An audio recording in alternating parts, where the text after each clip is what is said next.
I just mentioned in the previous segment that I believe that China will be an important and influential country on the global stage during the 21st century. But I would like to bring to your attention some very important arguments showing that China's influence might actually be more limited or constrained than what most people assume. This is the Forbidden City in Beijing, China. This used to be, of course, the imperial palace for two dynasties of emperors, the Ming and the Qing, until the year 1912, when the last emperor abdicated and the Republic of China was proclaimed. During the imperial period, early imperial period, China was one of the most developed countries in the world. They invented the printing press, gunpowder, they also invented the compass, and of course paper. Admiral He, before this palace was built, explored the Indian Ocean and all of the seas surrounding China. So China was a very outward-looking country until an emperor decided to seal off the country from foreign influence.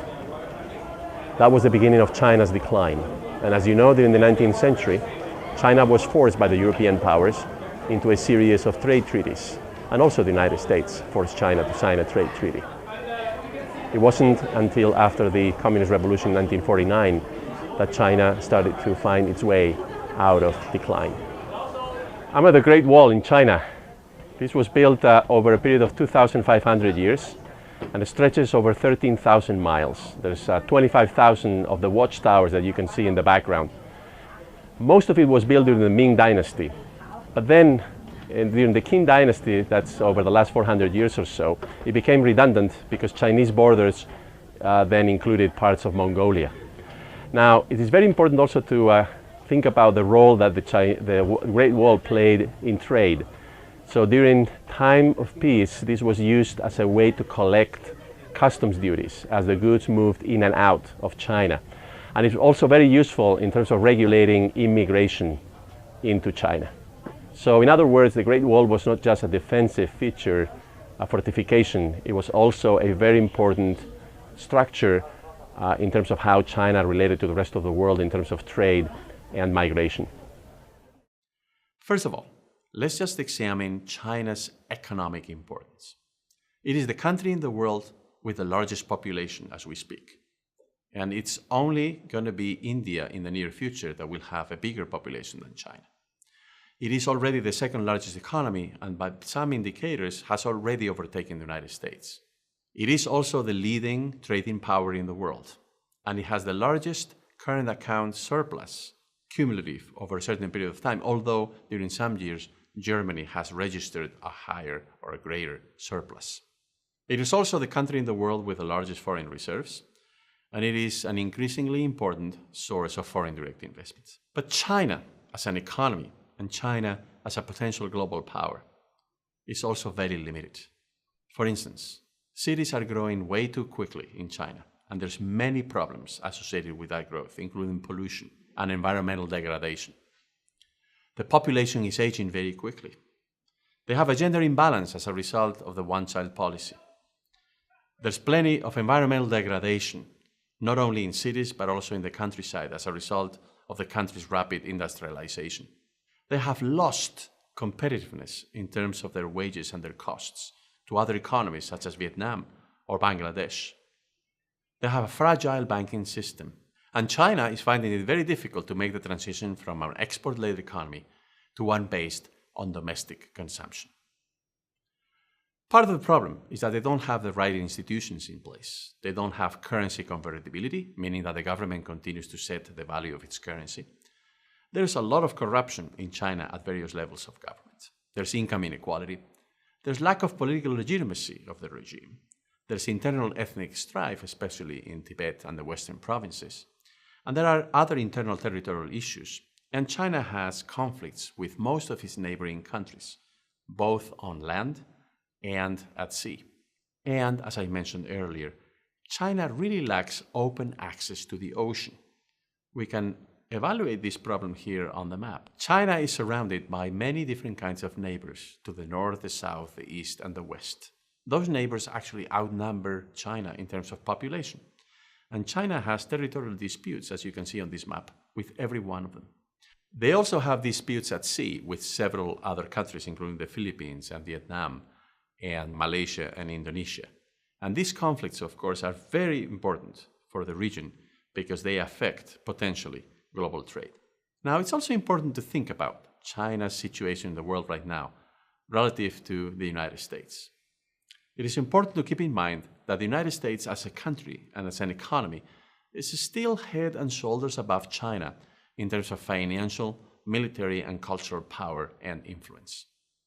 However, the US is no longer hegemonic as it once was, especially at the end of World War II and then again at the end of the Cold War. Having said that, no topic of global significance can be discussed in the world right now without the simultaneous presence of the United States and China. And when I say no topic of global significance, I would like to give you a few examples. Global trade, the global financial architecture, climate change. None of these topics in the world right now can be resolved or can be addressed without the simultaneous presence of both China and the United States. There are, of course, exceptions to this rule, and most of these exceptions involve localized conflicts in which, or for which, for instance, the US and Russia should be sitting at the table.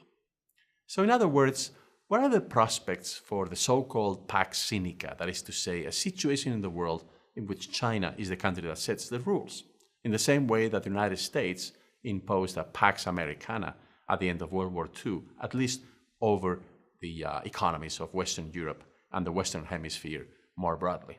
Students of China's role around the world differ on their assessment as to the extent to which China might be able in the near future to impose its own rules on the rest of the world.